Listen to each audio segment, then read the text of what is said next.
ConcreteGeniusMedia.com, man. What's popping? It's your boy Sauce McKenzie. I'm honored to have my guy Jody McFly in the building, man. What's going on, fam? What up, family, man? I'm glad to be back, bro. It's always a good time when we can tap in with each other. So, you know what I'm saying? I'm glad that you have me back for sure. Yeah. How you been, man? Everybody been good? Family?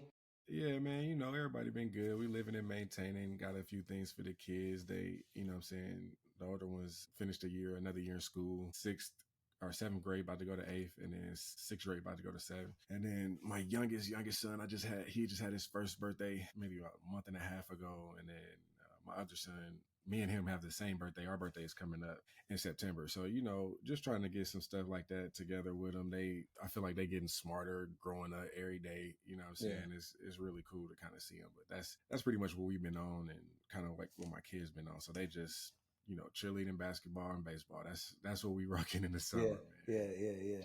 That's full throttle dad life, man. For sure, man. It's a grind. It's a real grind, but it's worth it, especially when your kids get them moments of like success. Like my older son, he had a baseball game against one of his best friends that live in our neighborhood. I didn't coach this boy.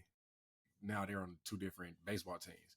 Yeah, going back and forth, and you know you want him to win that so he can have that. We've been having those moments, but it's definitely been a grind for sure. Yeah. How about you, man? What, you know what I'm saying? How's the family with everything y'all got going on? Man, we blessed, bro. Kind of went through some adversity in the month of May, you know what I'm saying? Prayed through it. Just embracing and living in a moment of your family, health, news, the fact that anybody could be gone tomorrow, you know what I'm saying? Like you could get a call, you could be minding your business, having a great day with a smoothie in your hand and get a call to just change your life. You know what I mean? Forever. Yeah. So just going through that, transforming to that, being the person I gotta be as a man, bro, like you gotta get some of it off you. That's why I do this. That's why I wrote the book. You know what I mean? The book was really me talking to me. You know what I'm saying? So you got to be able to get some of this shit off you. If you don't, you get around our age, you're black, you got hypertension, you already got the trauma of generational stress. That's been passed down to you. That we trying to break. And we the sponge generation because we don't want to pass on none of that now. Right. So we, you know, niggas ain't whooping no more. We talking, we different parents, we different people. So we blocked a lot of trauma to make sure our kids didn't get it. You know what I'm saying? So just understanding and being grateful to God to have everything I got. You know what I'm saying? Yeah, for sure. And hey man, I want to admit something. And it was something that I had to kind of sit with myself. You know, when you got to sit with yourself and look in the mirror and think about the things that you go through, that you've been through, that you kind of raising your kids to not experience. And that was one thing that I had to check myself with, because a part of me, I'm being honest, bro, and it feels bad, but I had to check myself. A part of me almost felt jealous of my kids sometimes because they got the benefit of a lot of things that I never got, that I always wanted. And to know how those things are not guaranteed, those things are not promised, you know what I'm saying? And to know that they have those things in abundance and sometimes don't understand that they're not entitled to that stuff. It's hard to see sometimes and see those attitudes, but I have to understand that they are not me and they have not seen the things that I've seen. And it's not fair to them that that I might have, some type of feeling because they are getting the benefit of something that I never got the benefit of, but I desperately want it. So I know the severity of it or what it feels like to not have, you know what I'm saying? Yeah. And so that was one thing that I had to kind of check myself on and be like, Jody, you actually are the one that's wrong here. You are the one that's tripping and you making it, harder for you and in turn harder for your kids because it's not fair to them. And they didn't ask for any of the, things that you are trying to stop, from passing down to them. So it's really more so one thing I had to learn to kind of, understand that it's okay to kind of let things go and move past it. You can kind of learn to deal with something, but truly letting it go and moving past it is hard to do. And that's something I've been working on lately, man, a lot. I would say in the past couple of months for sure. Man, that's very deep, man, and it's very transparent and mature of you to be able to admit that, have that conversation. You know what I'm saying? Like, because we as people, sometimes we not honest enough to recognize something like that is on our mind. You know what I mean? Getting that clarity, to me, that's really the battle. You know what I'm saying? Mm-hmm. Man, that's the real shit, bro. But I want to transition into this game. So let me ask you off the top. Yeah, for sure. What can the Pacers do to win the NBA Finals? There's no path of victory for them without Miles Turner playing above his head. He has to, one, he got to take the bruiser out the paint. He got to get Hartenstein out the paint. So he has to shoot well. There's no way that they're going to win if he doesn't shoot well. Okay. And if he can get Hartenstein out the paint, I think they might have a time. Outside of that, I feel like they're going to need Nembhard. He cannot not score. Nembhard affects the game in so many different ways, but he can't have bad shooting nights. He has to make the shots that he attempts. So Pacers, I just feel like they got a very small margin of error. You know what I'm saying? Like they got not much of a chance to overcome mistakes that they make. And so I don't think the Thunder have to play great to win this series overall. You know what I'm saying? But I think it's possible because you got a maestro at point guard like Halliburton. Yeah. So somebody that can, orchestrate the offense and, keep up his matchup with Shai. I don't think he'll be able to go band for band with Shai, but he should be able to do enough to where he can keep his team afloat in most games for them to have a chance.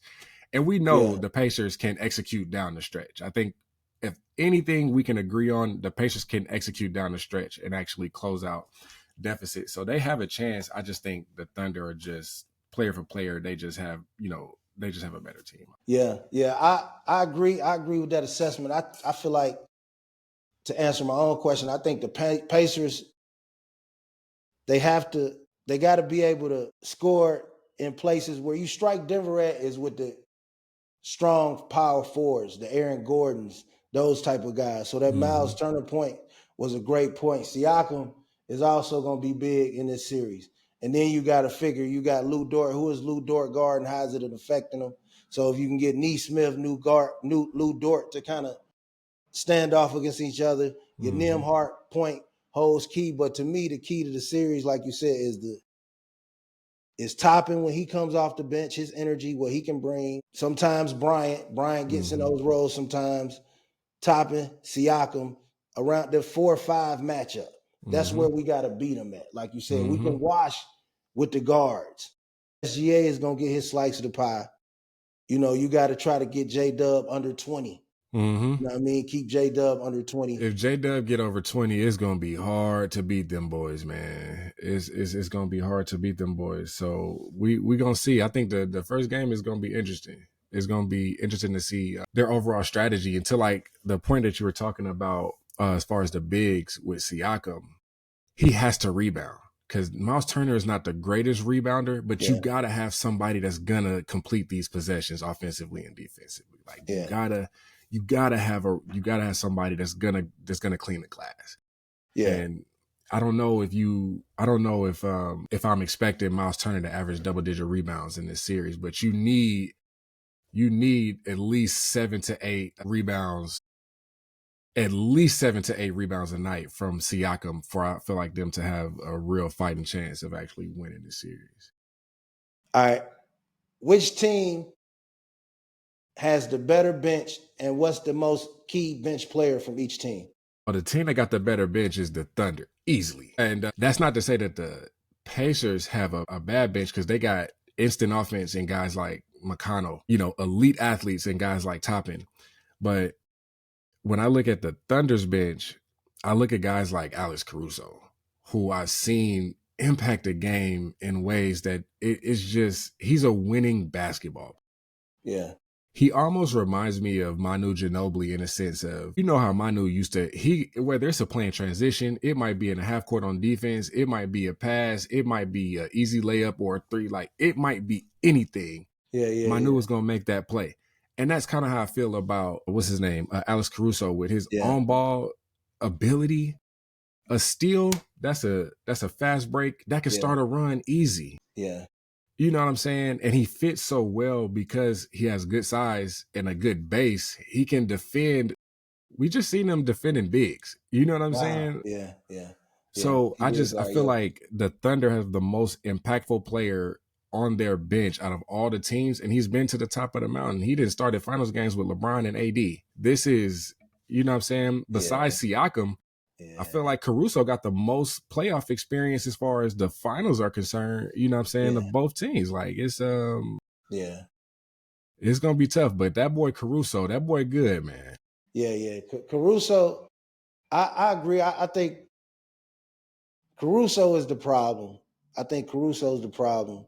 That boy Casey Wallace, he makes shots that'll break your back sometimes because they got so many guys that can make shots, and then you got a guy that's getting 10, 15 minutes. He might go 2 or 3 from three-pointer. That's gonna kill you. Yeah. See, what makes it hard with the Thunder, what scares me for the Pacers as a Pacers fan, and great point, I do think Caruso is what separates the benches, even though I do respect, you know, when TJ comes in, when Toppin comes in, when Bryant comes in, I've seen that energy sometimes, especially if you can get if you can get 2 threes out of Shepherd, that's how you kind of gauge the Pacers. If you can get a couple of threes out of Shepherd, a 3 or something out of Bryant, McConnell hit his little running shit in the lane, then the Pacers got a shot at it. But what scares me with the Thunder bench, like you said, you got guys like Joe. Those guys coming off the bench are athletic and they used to running. You know what I mean? They've been blowing niggas out all year. I've been watching that team. You know, we watch the games for reasons. Yes. So that bench is, and if they can get a hold of your ass and go up 21 quick. And they play defense. They like to play defense. Yeah, they pesky. And the thing about teams that like to play defense, when you have that reputation about yourself, the rest let you get away with a lot of stuff. Yeah. They remind me of the Legion of Boom because they just basically, between Wallace, Dort, SGA, Caruso, and J-Dub, you know, you just got a nigga like, damn, bro, relax. That's 5 of them. So I'm interested to see how Handleburton adjusts. Either how he come out game 1. I don't know how his game 1 might be because that's going to be a little different. It's gonna be a good game, and the thing that I love the most is these are 2 great fan bases, so the environment in both places are gonna be great. You know what I'm saying? Like it ain't been a finals in Indianapolis, and you know what I'm saying, however long. 5 years. So something like that, you know, it's gonna be rocking. I'm really looking forward to it. I think it could be. I would say if I gave a prediction on the series, I would probably say the Thunder in 6, just because I think you might get an off night. And the thing is, Halliburton is damn good at basketball, man. He's just really elite, and so I can see him, you know, shining and putting this team in a position where they might have an outside chance. It's going to be a battle for sure, but the way that this Thunder team is being built, and then the way that they're coaching, the way that they believe, those guys have been locked in with each other all year. I was wondering earlier in the year when they first started doing their interviews together after the games, if that would continue the entirety of the year. I was like, I wonder if they'll keep doing that for the full season, and they did, bro. Those guys are locked in with each other. It's gonna if Indy win, they gonna earn that shit, man. And just they team got such a good ass AAU team that's independent feel. You know what I mean? Like Shea Hoop, as they all get along, the bench, everybody so involved, and they young. And when I was just about to say what you said, and when you first see, you like, what the hell they doing? And then you just see it go through the year, and then you see different dudes, and I'm like, them dudes really like each other. Yeah, they happy for each other. Yeah, they happy for each other. So, give me your game 1 prediction. Game 1, I probably got the Thunder at home by like 12. A close game, but I think they'll pull away towards the end to where it'll be like the Pacers won't be able to overcome it, basically. But I got a Thunder winning by like 12 points. Okay, so I know they want to know: Are we hitting parlays tonight? I'm trying to, bro. Let me see. I got one in the tuck already. I'm gonna tell you what it is. I got one in the tuck already, and I'm gonna probably do. I'm finna trail you right online too. I'm gonna probably do maybe 1 or 2 more. I got Yeah. like a little. That's 9.5. So I 230. got for my parlay, I got Tyrese. I got Hallie over 17.5. So I think Hallie good for 18. I got Siakam for 19.5. Took the over for Shy to get 33 to get 34 basically. I took the under on Jalen Williams at 22.5. So you took the over on SGA 33.5? Yeah. Okay. And then I took the under on J-Dub for 22.5. Tyree, the Halliburton assist is at 8.5. That's easy money. Yeah, I took the that's over. always free money. Yeah, that's free money right there. I took the over for Chet at 16.5. And then lastly, Miles Turner over 13.5. You took the over points on Chet? Yep. And over on Miles Turner. So that's like a payout of like 578. But that's also a really ambitious bet because that's a bonus bet. That's like a free bet that I got. So I'll just, you know what I'm saying, put some stuff together to see if I can get a nice payout. But I'm going to do another one. $10 get you 500 though. Yeah, that's what I'm saying. $10 to get you $500. Yeah. Yeah, I'm definitely gonna do Halliburton assist. I'm definitely doing that. And then so I just locked yours. I'm gonna say that one. I'm gonna do Halliburton assist and SGA points on a nicer, you know what I mean? On just one to get in and get out. So I'm usually leery on taking the over on anybody scoring over 30 points because that's a lot of points to score. Yeah. But I just feel like SGA is going to have the ball in his hands and he's going to get enough shot attempts to get close to that. I'm gonna be honest. I think just off top, I think 85% of the times I bet on him to go over, he's went over. Yeah, he's a parlay protector for sure. Yeah, he's a definitely like. And when he don't go over the next bet, you can put your income taxes on it. He getting that. Yeah, that next one he about to get that. Yeah, for sure, for sure. Hey, Yeah, I so definitely did that. I want to ask you. So let me ask you this: the 230. You think it's going over 230? For the over for the for the nah. 230s.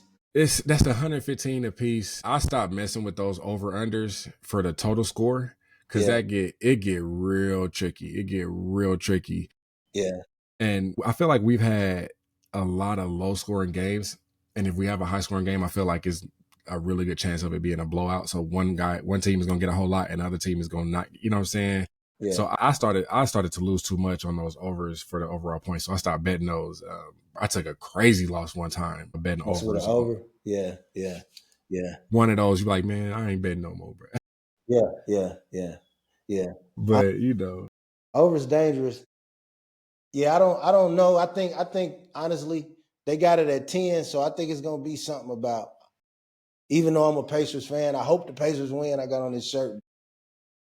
By reading that line, it's probably gonna be something like you say, like 125, 113, something like that. You know what I mean? I think it's gonna be, maybe 115, 103, somewhere up in there, in the 218 to 225 range. But the Thunder gonna win by like 14, 15, the way they got it set up. Now I hope the Pacers upset.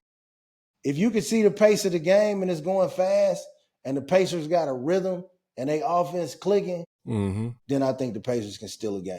That's how you kind of gauge the game with them. Yeah, I feel like if you can win any of the first game or any of the two games to start a series, the first one is the easiest one, easiest one to get. You know what I'm saying? So I think that's a possibility, and we're gonna see what they do. But I've been waiting all week for this game, so I can't wait till we get to the game tonight. And I ain't lying, honestly. Now that you mentioned, I think the Pacers didn't win every game one of the playoffs, so they have. It might be blasphemous, especially me in this shirt. I probably take the Pacers because they didn't win at least with the points, because they didn't win every game one. At Milwaukee, at Cleveland, at New York. Yep. Yeah, and all three times maybe not Milwaukee, but all three times people thought, oh yeah, they about to lose this. The Pacers ain't gonna get out of here. You know what I'm saying? Yeah. I knew the Pacers was for real when when Halliburton was just destroying Dame Lillard, and Dame couldn't do shit but talk about it. It reminded me of years ago when Dame was destroying Russ, and Russ really couldn't do shit about it his last year in OKC with PG. And then he was like, bruh, I think Russ was going back, and then he made that 30-footer and waved by to him. You know what I'm saying? Like, that's how I feel like the type of time that Halliburton been on with the Reggie Miller choking game. Like, bruh, he been on some stuff this year. So I wanted to ask you about it. I'm trying to pull it up. The Jason McIntyre clip where he just suggested about all the NBA Finals teams and still how they couldn't. The finals are in OKC and Indiana, and it ain't no stars. That's Give me your thoughts on that tape. That's just a great example of how, you know, these people that get these platforms in front of these big ass desks and shit are just up there just to talk shit. Because, fam, Shy, if we just talk about SGA, I could argue SGA just had a better season for the Thunder than 3 former MVPs have ever had. You know what I'm saying? Like, I could probably argue Shy's had one of the better years in league history of any player. You know what I'm saying? So the idea that this is not exciting to see if he can actually finish this deal is crazy. That don't even make sense.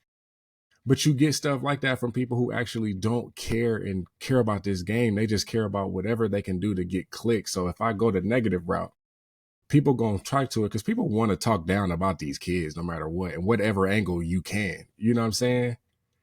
Then you got Halliburton, a kid who, one, is a grind merchant, because nobody assumed that Halliburton would be, when he got drafted by the Kings, what he is now for the Pacers. You know what I'm saying? And so for Halliburton to have the year that he's having after coming off of a gold medal, you know what I'm saying? Like, Halliburton is in a weird way almost doing what they said Jason Tatum was going to do, since he didn't get to play that much in the Olympics. They was like, well, Tatum didn't get to play that much in the Olympics, so when he come back, he gonna destroy the whole league and he gonna destroy the whole league and get his Finals MVP and get the team and do all of that. And Halliburton then cranked out maybe his best year. You know what I'm saying? Yeah. He won at least 2 series you thought they were going to lose. Exactly. I don't know how you can't want to see that in the finals. Like, that doesn't make sense. That don't make sense. Like, and that's just if we're talking about strictly from the storyline angle that the people on TV like to talk about and play up, you know what I'm saying? Outside of the X's and O's, you know what I'm saying? We talking about a guy like Miles Turner, who is consistently in trade rumors year after year after year after year after year.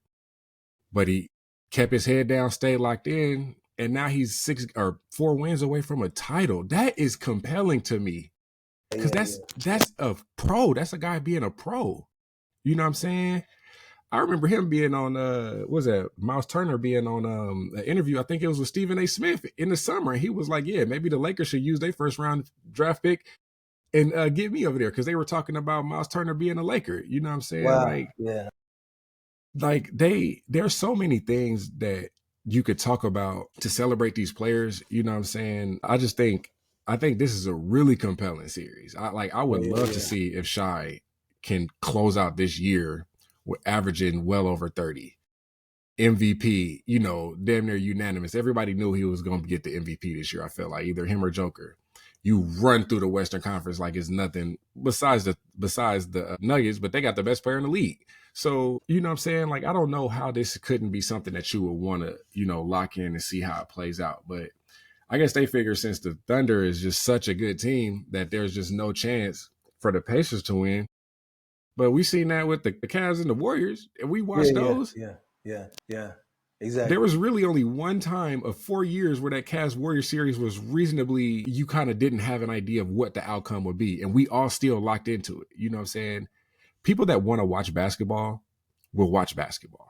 You don't have to convince somebody who loves the game to go play it, because they will do it by themselves. You know what I'm saying? But these folks like Jason McIntyre, the people of his ilk, they'll just find whatever angle they can do to be the anti, you know what I'm saying? And they know they're going to have people that's going to back them up and yeah, you're right, this sucks. What the fuck does somebody sitting at home care where a game that they're not going to is being played? Like, what the fuck is that? Exactly. And see, that don't make sense. The thing I despise about it with the NFL and the way they cover the media is with the NBA, it's contrast with the NFL. You never gonna get this if Kansas City and the Carolina Panthers playing the Super Bowl. You never gonna say, Never. "Oh my God, it's our product, bro. We gonna market our product no matter what franchise it is. We not marketing the population of the product or the city." And I'm always amazed to say, okay, because when people say, "Oh, this team boring," because it's in a small market. So if I took the Indiana Pacers and I took the exact same team and I placed them in New York, now are they must see TV? Like, come on with the fucking logic, bro. That makes no sense. You know what I'm saying? Like, come on with the fucking logic, bro. Like so you take them and you put. So if I took the Lakers with Bron and I put them in Memphis, it ain't much CTV. Like, what are we talking about? Yeah, like, come on, bro. Like, I don't. The problem is there's not a player. Excuse me. The problem is there's not a player on either side that enough people care enough about to hate. So it's not easy for them to do their jobs, which is why they don't want to. They say, "Oh yeah, these small market teams," but usually you get the big name player in the big name market, and you can just either you love them or you hate them. You know what I'm saying? Yeah. And so it's not. It's easy to sell a Steph versus LeBron. These are two titans in the league. Yeah. Yeah. But when you don't have a Steph or a LeBron on the team, it's hard to sell that. So yeah, this isn't that interesting. Well, that's because you actually don't like basketball. You just actually like the hoopla around the game. Exactly. You know what I'm saying? Yeah. And so it's unfortunate, but this is a result of years and years of them not building these players up as they go on and telling their stories as they go on. Like where's the where's the Nike Muppet commercials for the young Nike stars? Right. Where is the LeBron commercials? Yeah. LeBron used to have Bernie Mac in his commercials. Nike was putting out money to promote him. Jordan used to have Michael Jackson, fucking Spike Lee. Yeah. Penny had Little Penny. Like, where are these guys? What are we doing to actually make people want, like, you would, growing up, I would see Little Penny and I would want to watch Penny Hardaway play basketball. I would want to watch Michael Jordan play basketball. You know, what reason are they giving people to want to watch these guys? Yeah. But now everybody mad because these kids is making $10s and $30, $40 million a year. And so they jealous. Yeah. It's sick, bro. Yeah, that's all it is. That's all it is. That's all it is jealousy. Because if you had this same anger, then you would be tremendously bothered when Jacksonville and Pittsburgh played on a Monday night. Like, what are we doing here? Like, What are we talking about? Yeah, don't just slander the game that you're getting paid to cover. And you don't have to kiss the ass. You don't have to kiss the NBA ass, bro. Right. Like, bro, like, be realistic in your criticism. And like you said, that's a great point. We don't really get that promotion. These are two potential stars in the league that could potentially have a rivalry. People don't really understand the Pacers could be in a position with the right couple of moves to dominate the East for a while. And likewise, especially with Tatum's injury. Yep. And then with OKC, we already see what they're doing. So this could be marketed differently. And we just look for negativity when it comes to the NBA, and I feel like it's a lot of reasons behind it. It's a lot of reasons behind it, and it's unfortunate. It's, you know, it's sad, but this it's one of those things that, you know, you gotta sit, kind of like music. You know how, like, you gotta sift through the bullshit to find the good shit. You know what I'm saying? Yeah. And a lot of times with hoop, man, you gotta wade through the bullshit. It's funny because my son was listening to some, I forget what little sports show, but some idiots though. And I had to pull. I said, bro, I know you want to listen to sports talk and stuff like that, but you're gonna do better watching the stuff on YouTube than listen to these people's opinions who actually don't like the game. You're not gonna get nothing out of it. Yeah. And back then, when I was coming up, it wasn't as, there was opinions, but it wasn't as propagandized as far as everything that you see on these shows, you know what I'm saying? to the point where they don't talk about the game. It's not, there's nothing about the game that they talk about. So I don't want him listening to some bullshit and thinking he knows some shit about some shit that he don't. You know what I'm saying? Which is why I try to be like, yo, just play more. Just watch the games more. Don't listen to the nonsense. Because as an adult, I can figure out who's bullshitting and what's stupid and what's not. You know what I'm saying? Yeah. It's one of those things. But yeah, man, it's tough these days. And I didn't tell you, but it crossed my mind right now. What's up? How disgusted are you with the Pittsburgh Steelers in the quarterback situation? Bruh, when I tell you I ain't never felt this way, I'm not even joking, bro. I ain't never in my life felt this way about the Steelers ever. And I'm trying to create reasons. I'm trying to create reasons why I should continue to do the same things that I usually do year after year for these teams. Like, because me and my kids, we go to the Steelers training camp every year. And I swear to God, I do not want to go this year. But my daughter, she wants to go. Yeah. And there's a Steelers reporter. She's a lady that I follow, and she follows me. And so I'm just trying to like see if she'll just take the time out to just talk to my little girl about a job that she does that's involved in sports, so she can see that women are involved in sports too. So she don't just feel like she just going along to do something with the boys. You know what I'm saying? So we probably will go. But when I tell you, bro, it's just pathetic. Like, I ain't never felt like this about Mike Tomlin, bro. I ain't never felt like this just about the whole team. Like, there's really no players on the team that I'm really like connected to that I'm like, yeah, this is my nigga. I love him. Like, you know what I'm saying? Yeah. Like, I grew up, we love Cordell Stewart, you know, plenty of players. Yeah. Kendrell Bell and all type of former Steelers that you love. Like in this era, like there's players that I like, but they've done a terrible job at talent, just terrible job at drafting players. We ain't gave a first round draft pick a new contract since TJ Watt. And that nigga, he almost 32. Like when I tell you, bro, the Steelers are really a bad organization. That's just the honest to God truth about it. And I don't know how it got there or how long, but we about to wait for Aaron Rodgers to come in there. He gonna throw the coach under the bus. He gonna throw his teammates under the bus. Yeah. And Mike Tomlin gonna get blamed for it all, which at this point, honestly, man, it is what it is. I think the Steelers need to move on, not just because I hate Mike Tomlin, because I don't, but 20 years is a long time to spend in any job. Yeah. Period. Yeah. It could be a job at a call center. You shouldn't want to work at a call center for 20 years. You've been coaching this team for 20 years, bro. Go ahead and move on, bro. Because you're not the young kid. You're the old guy. You know, everything runs its course. Things, and you don't see an upward progression. That's the alarming thing about it. Mm-hmm. If you saw more of if the organizational skills were better and they were more successful, you could consider it. But now I really get your point, because like it's just probably time for a change of scenery. Like, what's his name? Andy Reid coached the Eagles for 15 years. Yeah. They've been to 2 Super Bowls since Andy Reid left. You telling me we can't find another coach, bro? Andy Reid is doing just fine. Like I said, I think Mike Tomlin will do just fine somewhere else. But 20 years in one spot, bro. Familiarity breeds disrespect, man. And this fan base hates Mike Tomlin. Bro. Yeah. And that's the key, man. Yeah, you get to it, them sports writers. You gotta think you've been beefing with a nigga since Y2K, bro. Since 2006, 2007. That's a long time to be beefing with a nigga, bro. Those people. Yeah. That's a long time, and the hate's never gonna go away. No, never. People don't stay married for 20 years. You've been coaching this team for 20 years.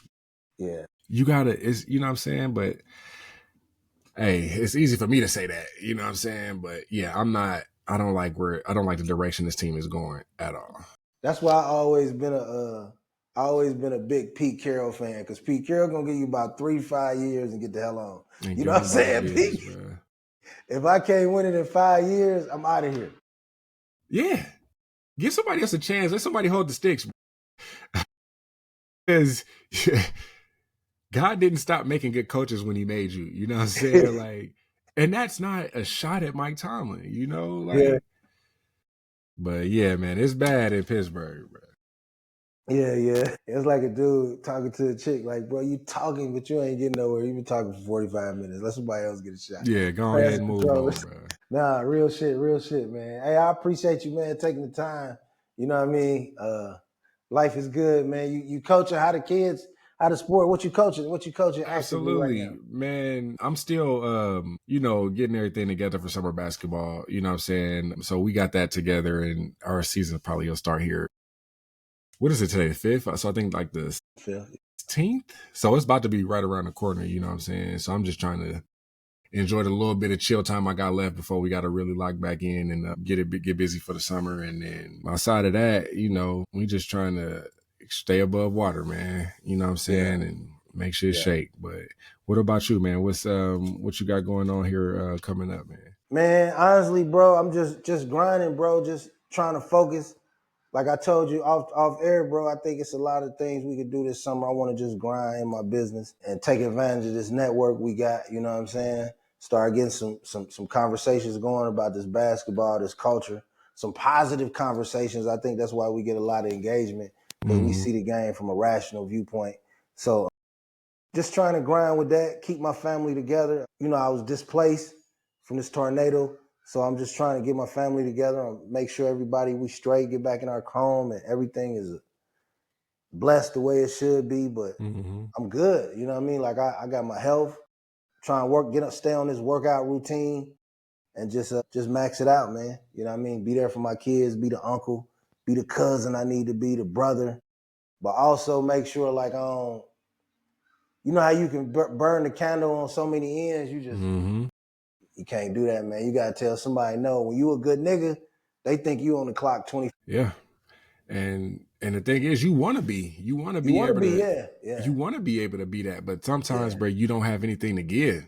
Yeah. And that's one thing I had to learn. Like, your family got to pour into you too, as much as you pour into them. That's important for men to have their loved ones pour into them and not just, saying thank you, but showing how appreciative you are for the sacrifices that, the people have to make. And I think that's one thing that we as men have to kind of make sure that we prioritize with our family as well. I'm like, hey, y'all can't forget about taking care of us. You know what I'm saying? Because you expect me to take care of you, which I expect too, but you got to make sure that you're doing that same thing. It can be little things. It can be big things. That's what I was trying to explain to my kids. I'm like, bro, if you at home all day and you're not doing nothing, I shouldn't have to come home and the damn trash cans are still at the curb when it takes 15 seconds to walk them up the damn driveway. You know what I'm saying?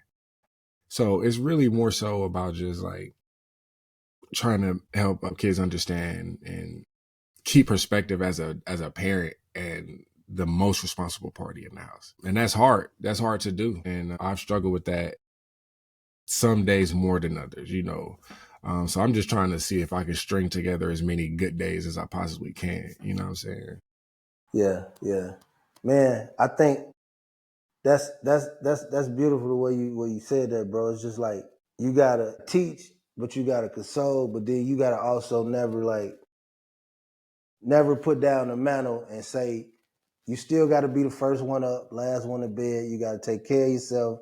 You gotta eat right. You gotta be physically right. You gotta be mentally right to go from point A to B, point C, and still have a smile on your face while doing it. That You know shit what I'm tough, saying? bro. That shit hard, man. You know what I mean? And a lot of dudes don't. That's why I see you on X, and I always tell you like dad life, like it's really something. Your Saturday from 8 a.m. First game start 8 a.m. Y'all don't understand. You young dads, you want to play these sports? First game, soccer game, 8 a.m. sharp. That mean I'm up at 5:30 because I gotta get my boys. I gotta make sure that the young ones got all of their stuff together. Yeah. So that we can get them in and out of the car. Yeah. Get there on time. Yeah. Get them something to eat. Yeah. Potty training one. Yeah. You know what I'm saying? It's Yeah. Folks don't know. That's the thing. Yeah, man, it's tough. So, I salute all of my parents out there, not just dads, but all of the parents out there making a way. Cause that shit, it might seem easy in a vacuum, but bro, doing it day after day, day after day, day after day, it's a grind. And not everybody built to withstand that, man. Yeah. And it's a grind when you got a willing and capable and devoted partner. Mm-hmm. You know what I mean? So I can imagine what it's like if you don't have that. Yeah. That's why I'm so blessed, man. I'm so blessed and thankful and just so thankful for the mother of my children. Yeah. I've made a lot of mistakes in life. That was one I may have got right. Right. To me, Whether that's it the was most on purpose important or one. accident, I don't care. Sometimes it's Yeah, better to be lucky. You know what I'm yeah, saying? yeah, But yeah, I'm definitely thankful for that one. yeah. I think that's the most important one. I always say, man, I just posted. I had a video in the last pod I was gonna put out. I want to ask you, as a man, do you trust your woman enough to cry to your woman? But yeah, I didn't cry to my lady before. Me too. Not because I wanted to, but because like I just like I said, man, I done seen some stuff in my lifetime to be a young man. You know what I'm saying? And when you with somebody for so long, it's impossible to hide. Exactly. Yeah. It's just impossible to hide. Yeah. And if you are trying to hide from somebody you supposed to be with, bro, it's not gonna work. You know what I'm saying? Like, Exactly. So now let me be clear. I'll definitely try my hardest to not, get like that. Exactly. But that's just whether it's my lady, my kids, or whatever, because I don't want them to see me like that. And I don't like getting like that. I don't like yelling at my kids. Yeah. Sometimes I do, but I don't like it. You know what I'm saying? Yeah. And so I work. That's something I got to work on. That's something I got to get better at, honestly. But nah, I don't want her to see me like that because I don't want her to feel like I ain't got my shit together. But it's impossible to have your shit together all the time. Yeah. It's just impossible. Yeah. And the thing about it, man, when somebody truly loves you, man, they're gonna let you have your moments because you need those. Yeah. A woman that's not willing to let you have that moment, that might not be the one for you. Great point. But I can say, yeah, I've cried in front of my lady before, but I've also worked 2 fucking jobs. Yeah. You know what I'm saying? I also support my family, pay the bills in my fucking house and do, you know what I'm saying? So if anybody in this motherfucker can do it, it's me. Yeah. But, men are expected to do more. Yeah, we are. And it is what it is. And you gotta, like, it's hard trying to find that perfect emotional balance, but then it's also good for your kids sometimes to see your natural state. Mm-hmm. And anger is an honest emotion as long as it's within control, or you know what I mean? Because you still teaching them how to be man. Some shit you should be pissed off about. Right. You know what I mean? So, but we also got to have a balance to let shit go, calm the woman down, and salute to what you said. I don't want to jump ahead about the woman. I feel like if you can't like cry to the person you with and trust, you with the wrong person. Yeah. If you're in a serious relationship, like if you can't trust, this is in a vault. No matter how bad this shit may go, or we together forever, if I give you an emotional vulnerability to me as a man, it should be in a vault forever. And if you don't have that, cool. But also to your point, you got to be strong enough to where she can understand the severity of you having that moment. You know what I mean? Like you said, we already strong men. We handle so much. So if you know this has happened, or I've endured this, or heard this news, or this person meant this to me, and I need you for this moment, you know how strong I've been anyway. So it's no problem being vulnerable. Absolutely. You know and they should want that. I'm not saying a woman should want her man to cry. I'm saying a woman should want her man to feel comfortable enough to be himself, Yeah. And I've been cool a long time. So I'm completely comfortable in myself to be in any state and still feel like I can do what I need to do, talk to who I need to talk to, and get my point across, Yeah. And so that's just one of those things that you just got to accept, and we are human beings, man. Yeah. And that's tough. Sometimes you have triggers. Yeah. That'll throw you off. And you're not any less of because you got something that that makes you feel a way. You know what I'm saying? Yeah. Like that woman. Yeah. I'm gonna say this and I'm gonna let you go, bro. But that woman has bared children for me, man. Risked her life and had to get her fucking body cut up because we got to have one of our kids can't be born naturally and we got to do X, Y, and Z. And she did that on the strength of me. And so there's no state of being that I would not be okay with her seeing me in, because I know what it's like to walk into a fucking a procedure room to have a C-section. I haven't had one. I know how crazy that shit looks. You know what I'm saying? If a woman is willing to do something like that for me, I will do anything for that woman. Anything. And if that woman can see me at my highest, she'll see me at my lowest. Cause I know the length that you'll go for me. So I'll always go that length for you. Always. I don't think people realize, bro, women, bro, their lives are at danger delivering these children. And I don't think people really understand the severity of that. And you throw in doctors not listening to women, not taking their words seriously or understanding the type of things that they're in. And yeah, fam, I've had enough children to know, bro, that shit is to not be taken granted. yeah. And so I will always, that woman can see me at any state because she's loved me in every step of the way.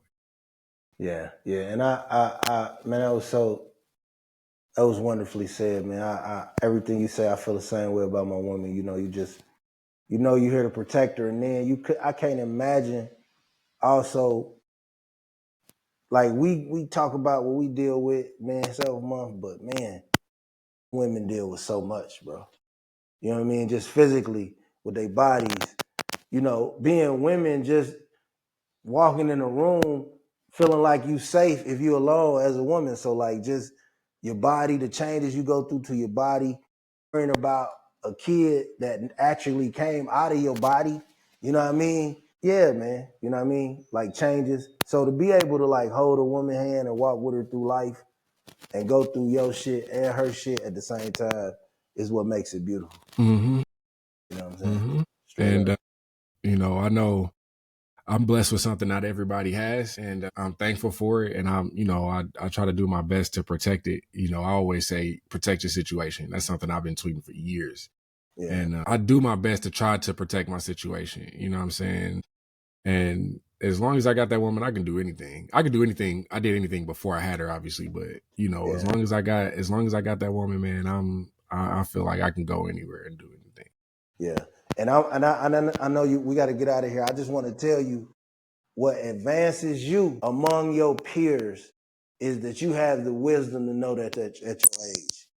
Most black men don't really acquire that type of wisdom till they maybe late 30s, early 40s. So sometimes they play and articulate too much in the streets while they not taking advantage of the moments while they very bright and young. Mm-hmm. So even with me, I have mine in car seat all the time. Like you at the point where you understand the value of the children and the family. Mm-hmm. So you ahead of the game, man. You know what I mean? I always tell you that, I straight up. appreciate that, bro. It's it means a lot coming from you just because you're a little older than me and you done seen, more than I have. It's hard to kind of tell yourself that in a moment when you in the thick of the war. You know what I'm saying? Man, I'm doing here, and then your lady call you, baby. I can't pick up the baby. I need you to get across town and get there before so that she don't miss her appointment. And I gotta drop everything I'm doing. You know what I'm saying? It's hard to keep that perspective sometimes, but in truth, man, we are all we have. And and I'm gonna tell you something, man. My lady's family, they taught me a lot about what true love is and support. Yeah. I am a better man because of her family. And so I don't take that with a grain of salt. I named my last son her dad's middle name because of what he meant to me as a man and what he's done. And like I said, my dad died, early 90s, long time ago. But so to be able to have those talks that I have with him, for him to share things and accept me the way that he has throughout our entire time being together and all the kids and ups and downs and all of that, man, some stuff you don't get, but some stuff you get in abundance and in spades. You know what I'm saying? And I'm one of those lucky people, blessed people to have love in abundance in spades, man. And so I don't never take it for granted. But I appreciate what you said, man, because it means a lot coming from somebody like you, man. For sure. Yeah, nah, man, you're welcome, brother. Like it's like to be you might be driving home, get ready to go relax, and you get a call and you gotta instantly find a CVS somewhere and make something happen. Mm-hmm. And it's pride and it's honoring that responsibility, but you gotta acknowledge each other. So blessings to you, man. Continue blessings. Sir. Thank you for popping on the pod. This is a great conversation for Men's Health Month, man. And we need to do some things like I was talking about, lock in soon, fam. Absolutely, absolutely. I'm looking forward. Hopefully we can have another one of these, just talking about things that men go through in our families and stuff like that, before June gets out. So we can really, lock in and hopefully start some conversations. Cause a lot of people, I feel like a lot of people kind of carry on things that we speak about, Yes, sir. like on the timeline, you know what I'm saying? And so hopefully if we can continue to get people to have those conversations, I think it'll be better for everybody involved. You know what I'm saying? Yeah, and we sprinkling game. Like Right. it's like you. So no matter if you 25 and they getting it from you, or they 45 and they getting it from me, or they kind of in between, you getting all of it, and we still, we ain't pandering, but we just giving you the real. You know what I mean? So it's a nice balance and a nice understanding. So I appreciate you locking in, and we gonna get it going tonight. Absolutely. Yeah. We're gonna make it happen, bro. I appreciate it, man. Thank you for the time, bro. Yes, sir. Yes, sir. Peace, fam. Yep. Hey, fam. Yes, sir.